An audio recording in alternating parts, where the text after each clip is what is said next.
station. But don't forget, you can watch us too. We are on your computer, your mobile device. Just head on over to SuperTalk TV. I encourage you to do so because our friends from the Mississippi Department of Environmental Quality, MDEQ for short, have brought back some more good things for us to look at. We got geologist Jonathan Leard as well as James Starnes, and they brought back things older than any of us listening. Is that fair to say, guys? Absolutely. Yeah, so it's good to have you back. Okay, so this time I brought you back because I saw on y'all's Facebook page, which y'all do a great job, whoever does that, keeping it up, that said, move over T-Rex. The Mississippi Ancient Seas had their own predator. And I was like, well, you had me there. Okay, so what did we find this time? James, we'll start with you. What did you guys come across this last time that has folks buzzing? All right, this is a marine reptile that dates back to the last days of the dinosaurs. We're going back 66 million years into our geological past. And so at that time, North Mississippi was covered completely in ocean, and we had lots of big marine reptiles that were around during this time. And yeah, when I think of that, I looked it up, or like I Googled it, of course, and my mind goes back to Jurassic Park, not Jurassic Park, but Jurassic World, and it's the thing that killed the thing at the end. That's exactly what this is.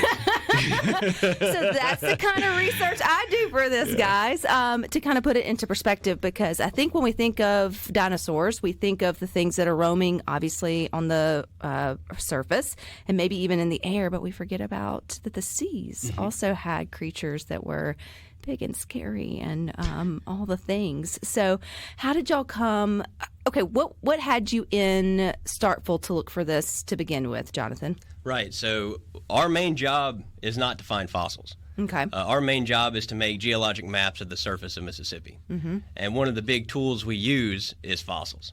Like you said with the marine critters, geologists really like the marine units because you've got consistent deposition. So there's things living all in the water column. Once you get onto land, you kind of lose a lot of that. So it's a lot easier for us to correlate sediment that was deposited in a marine setting because it's full of seashells and shark teeth and things like Mosasaurus. Versus if you're up on land during the time, you're lucky to find fossils at all. Because they get crushed or just elements over time. They would have had to perfectly kind of, like the tusk that you guys were here for last time, had to be perfectly kind of. So while the Mosasaurs are going to be very rare to find, that vertebra is very rare. The creek that we were walking is loaded with the seashells, and that's really what we were looking for, because that tells us where we are in time. So I read, which one was it that spotted it first? James found it. James. Yeah. I read, and I'm calling you, I said, you said you found it, you saw it, and you knew exactly what it was. I was like, liar! I'm totally kidding. Only because I can't imagine how many times us people who are not trained, just enjoying our creeks, enjoying our, outdoors, walk past things 1,000 times. There's probably no telling how many times somebody else has walked past or seen what you guys see, but because we don't have the trained eye or know exactly what we're looking for, we miss sort of that opportunity. So what did you spot first? I mean, if you weren't even there looking for, a structure like that, what were you looking for, James? Like, what was your eye scanning for? We were actually looking for a set of seashells that we were going to take a photograph of that Jonathan laid on the gravel bar and got lost kind of in the gravel bar, and we were trying to put our hands back on it because we were trying to stage this shot for this geological map. And these are really important seashells that that tell us exactly where we are in the section, where we are in time, and that's where fossils are important. And I look over by his foot and I point and I say, "Look there." And his eyes lit up because bone is going to have a different texture. It's going to have a different color. But not only that, they're Ice Age bones that could be found in these creeks as well. So y'all were already pre-aware that maybe you could find something Exactly. Yeah. Where in Starkville were you guys? Or can you tell? I can't tell exactly where we were, but we were just south of town. Yeah. Okay. Would it be a place that other people play and have fun in the summer, or is it more of like a discrete place than that? This was kind of a discrete place, but in the Starkville area, there are marine fossils that can be found everywhere. You just made every Starkville kid's summer light up listening to good things. Like, I am going to find a dinosaur this summer in the creek bed, which you could, and you should get out and explore. You never know what you will find. Okay, so James, did you know it was bone, or did you know that distinctly that it was like prehistoric? Yes, we knew it was prehistoric bone, but I didn't know exactly what kind of bone it was until Jonathan actually excavated it out of the gravel bar. And the vertebra of reptiles and the vertebra of mammals are distinctly different. And I knew it was a marine reptile. Okay, and the only thing that could fit the bill for this time period is this giant mosasaur. So when you find it, what is the process? So I'm thinking, don't touch it, call 911. Like, we have to set up a perimeter and, like, I don't know, I wouldn't even know what to do next. So how do you, Jonathan, go about, like, making sure that you excavate it carefully with respect, and to make sure that you don't mess up anything? Exactly. So it takes a lot of self-control, because you get excited. You get bug fever when you see one of these things. So the first thing we always try to do, if we're lucky and we don't, jump the gun, is we try to get a picture of the fossil in place. Mm-hmm. So right in the ground where we found it, so that we can document it. And then very delicately use my fingers to kind of move the clay out. Is your heart racing? Oh, yeah. Yeah, breathing hard. Do you think he's going to come up and eat you? Because that's what would be me. I'd be like, I know it's dead and it's apart, but, like, it's coming. Yeah. Oh, yeah. But, just very delicately. And then the scariest part is trying to get it back out of where we were, because we had to carry it. We walked about 9 miles that day. Wow. So it was a long trek to make sure I didn't break it along the way, too. That's y'all flip a quarter on who has to carry it back, because I would be like, oh my gosh, it's like driving your baby home from the hospital for the first time. How much does this thing weigh? Okay, this is the largest mosasaur that ever existed. It's Mosasaurus hoffmanni, and this is an animal that gets between about, maxes out about 30 to 50 feet. This one's probably closer to about 30 feet. And this thing weighed, upwards of, 20, how many thousand pounds? About 20,000 pounds. Yeah, 20,000 pounds. And so you this can is tell a big all animal. that from a vertebrae? Yes, and because other specimens have been found elsewhere in the world, finding whole fossils is really, really rare as far as vertebrates are concerned. And we do find things like that every now and then. We're the guys that actually get called to excavate those things. But usually it's just a bone or a tooth. And from there, we're able to compare to other ones that have been found, and that's how we kind of know what it is. And we learn over time what is expected for each different time period. And I would assume, I'm guessing, if the thing passed away in the sea and then it, gets food for the other people and then it, parts go everywhere. I guess it's sort of that way. Exactly. It's not like a regular where it would have just laid down and passed, kind of, sort of passed There's away. a whole study on what happens after these things die. It's a whole field of geology that people can go into to study what happens after death, between that and collection, what happens in those depositional environments. Because, like you said, things get reworked, especially in the ocean. They're getting pushed back I'm and sure forth another fish came by and was like, yes. Exactly. So we find shark teeth will be in most of the fossils, shark teeth marks where they've been kind of gnawed on because they've been sitting on the bottom of the ocean just like today. Yeah. Oh, so cool. Okay. So how did it make it to the riverbank? Did it just float there over time? Like, how long has it been probably sitting in that spot? Actually, probably not been sitting in that spot, but since the last rain. Okay. What? The reason that we're in the creeks is because that cuts through the geology. That has the freshest exposures. That's where we can actually see the rock we're mapping, because everything around here is covered in grass and trees. That is our window into the geology, is looking at creek banks and river banks and fresh road cuts and things like that. So when it comes a good gully washer, you guys get excited. Exactly. So it's like uncovering Christmas every day for you guys. So it would have been washed in or just washed out? It would have washed out of the bank. So the bank of this creek is actually the formation, the Prairie Bluff Formation. So it's just literally just... So it's been there. It's just been covered up. Right. Yes. Okay. Gotcha. Got uncovered. I was like, what's the right words to sort of say? Okay, so there's a chance that somebody else could have come across it. Probably would have thought it was human or something else if they were seeing it. There's a chance that there's probably more there. And so we'll go back and kind of look to see. Because every now and then when we find something like this, we don't have to go very far and go upstream to where we found the original few pieces. Now, we're working on a map right now. We're trying to get a publication out the door. But when there's some downtime, we're definitely going to go back and see if there is any more there, because there's a strong possibility that the rest is not too far away. Jonathan, what was the first phone call when y'all got it out and trekked back to the museum? We were kind of debating what animal it could actually be on the way back. We knew it was a reptile, but there are some larger ones that exist, like a plesiosaur and a titanothere, stuff like that. but we did confirm with George Phillips with the Natural Science Museum that it's Mosasaurus hoffmanni, which is really cool. I mean, it's really cool. We're going to learn more about that little critter. I love the way you call it critter. Coming up next, but don't forget to watch us on your computer, your mobile device. Just head on over to SuperTalk TV. You should, because there's some cool things in the frame, or fixing to be in the frame. Right, I'll get them up there in just a minute. Our friends with MDEQ is back. They have found something cool and old, and we're learning a new word today.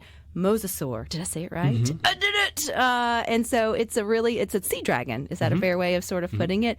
And you guys found one of its vertebrae right there in Starkville, and you're headed back to see if you can find some more. How long is that process? What does it take from the moment that you guys found this vertebrae, Jonathan and James, and brought it back, obviously, to the museum and checked it out and did all the things? Who says, or do you have to wait for someone to say, go back and keep looking? No, we do have a project that we have ongoing, and we are funded by the United States Geological Survey, cooperative with the state of Mississippi, to do geological mapping. And so once that process is over with, we can go back and circle back to all the loose ends that we had during the mapping process. Gotcha. And then from there, and it's probably safe to say that it likely is safe. This is the middle of nowhere. Yeah. Yeah. So, but do you dream about it, Jonathan? Do you dream like that there's other parts of, have we named it? When I close my eyes, I see the seashells. I don't see the mosasaurs. I gotcha. And it would make a good wallpaper on a phone. Well, it makes for a good story, and it's kind of caught traction. But you guys mentioned, and I think it's every Friday that y'all do a Friday Find on your Facebook or something, and I try to keep up with that here and there. But you found another one more recent that kind of, and you never know in the world of social media what catches people's attention. I think because this says largest, and it was move over T-Rex and sea dragon. Those are kind of like some big words. Okay, so but this isn't the only one that's ever been found in Mississippi. No. Actually, we have a number of these things. These things were fairly diverse over a long period of time. I mean, we're talking going all the way back some 80-some-odd million years to all the way back to about 66 million years. There's a number of these animals. Some of them were smaller and more agile, probably more dangerous in shallow water. And then there are these big lumbering things like these Mosasaurus hoffmanni. But we dug one that's several million years older. It's called Cladestes propython, and it is a really, really agile, much, much smaller mosasaur. But it had a grill full of just some of the sharpest teeth you've ever seen. But we ended up with a full skull, both lower jaws, and part of the vertebra, and a little bit of the sternal segments and part of the ribs with this animal. And it's a little bit bigger than most of these small mosasaurs, so it actually may be something new, but it still needs to be studied. That's at the Natural Science Museum as well, and hopefully we'll get somebody working on that, who specializes specifically in this soon. You brought with us, obviously in the middle, it's just to sort of show you what a mosasaur looks like. He's not real, but a tooth that would have been from one that you brought, and then a T-Rex sort of tooth. In terms of size, but versus land versus water, who would have been bigger? All the water animals are always larger, and it really has to do with they're able to offset their weight. Now, neat thing here is most reptiles are going to be cold-blooded. These are so big that they have got to be endothermic. They've got to maintain their own body temperature, so these are actually warm-blooded reptiles. Is there anything that would remotely come close to its size now in the sea? Oh, yes, whales. Whales. Yes. So, but they seem friendlier. I don't know. We've got some killer whales out there and toothed whales out there that are still pretty aggressive. They look friendlier. Let's just, sort of put it that way. Well, this is really neat. So, but go back to your project, too, because I think it's also really neat that you guys are mapping. How long have we been mapping? How long's that project been going on? Actually, the geological mapping in the state of Mississippi has been going all the way back to our founding in 1850. And that is a long process because we learn new things, we have new data, we have all kinds of new understandings. So our understanding of our geology changes. And so people will be mapping long after we're gone, too. But it better refines, better understands our geology. And, of course, we're in the coastal plain here, so the fossils are our key, are our guide here. And this was Jonathan's map. This is his project for this go-round. I'm working on the coast and the delta. You just happen to be together again because you No, we work together. Yeah, okay. I was going to say, because didn't you two find the tusks too together? Yep, That's pretty cool. Okay, Jonathan, you mentioned when you go to sleep at night, you see seashells. That's hard to say. Yeah, you see seashells. And you brought some sort of today. I know you can sort of hold up a little bit of them or whatnot. So why do you care about seashells? Right. So these are excellent paleo environmental indicators. So what we have here is a bunch of what's called Stein cairns. So you had the shell material of these fossil snails, and that shell material has since eroded away, and you're left with mineralization that occurred inside it. So you're left with a mold of those animals. And they tell us all sorts of stuff, like the turritella. See if I can find it. You can, and you can just hold it up. All right, so this one, it's kind of tiny to see. Yeah. But that's turritella, and that tells us we're in very shallow marine water. Right, and then we use other things like something we call bioturbation, so burrows. If something's going to burrow, you need a clayey substrate to actually hold up the burrow. So those things are things we look for with these seashells. Another cool thing about our Cretaceous rocks in Mississippi is these are Stein cairns, but we do have some like the Exogyra that James is holding here that's original Larger. shell material. So these are fossils that have been replaced by a mineral. But this is a fossil that's the original shell material. That's cool. So we can get environmental isotopes off of it, and we know the oxygen saturation, we know carbon saturation, we know calcium carbonate levels in the water that this thing was living in by studying the shells, because it's the same shell that you could find today. Is it more unique, or does it tell you more if you find a seashell? I have to say that slow, Jonathan. A seashell in Starkville. That's even more fun because that's not near like seawater now. Because I'm thinking like if our families go to the Mississippi Gulf Coast this summer and find seashells that's in the sand, and we sort of collect and do with. Are those just from more recent creatures, or could we also be finding things that we didn't recognize that could be prehistoric? A little of both, actually. We're something we actually worked on this weekend. Basically, our geology is a record of the Gulf filling up over time. Seas go in, seas go out, and when the seas go out, it creates land, and when the seas come in, it covers up the land, and that's where we get all these fossils. We're actually working a site that we just published on the Mississippi Gulf Coast that dates back to the end of the last ice age, and there is a possibility of a elephant tooth that may have come out of just the surf. On the Mississippi Gulf Coast, and it's being mailed to us right now, and we'll get a chance to look at that. You put that in the mail? No, it's being mailed to us. Someone put that in the mail. We want to see it ASAP, so it's secure. Yeah, and but the collector had called us that we worked with on this project. He was actually a former University of Southern student. When I was working with him a year ago, he was a University of Southern student, and he had found some neat seashells in a place they're really not supposed to be because of the environment now is different than it was towards the end of the last ice age, and so it was kind of a first for us. And the public usually brings things to our attention. Yeah. They're out looking around, they're out finding stuff, and they bring stuff to our attention. Wasn't it a person who brought the tusk to? Mm-hmm. Wasn't it like a regular person? Yep. Eddie Templeton. He's an engineer by trade, but he's also quite the amateur paleontologist. He goes out and finds all kinds of cool rocks and fossils, and when something important comes in, he gives us a call.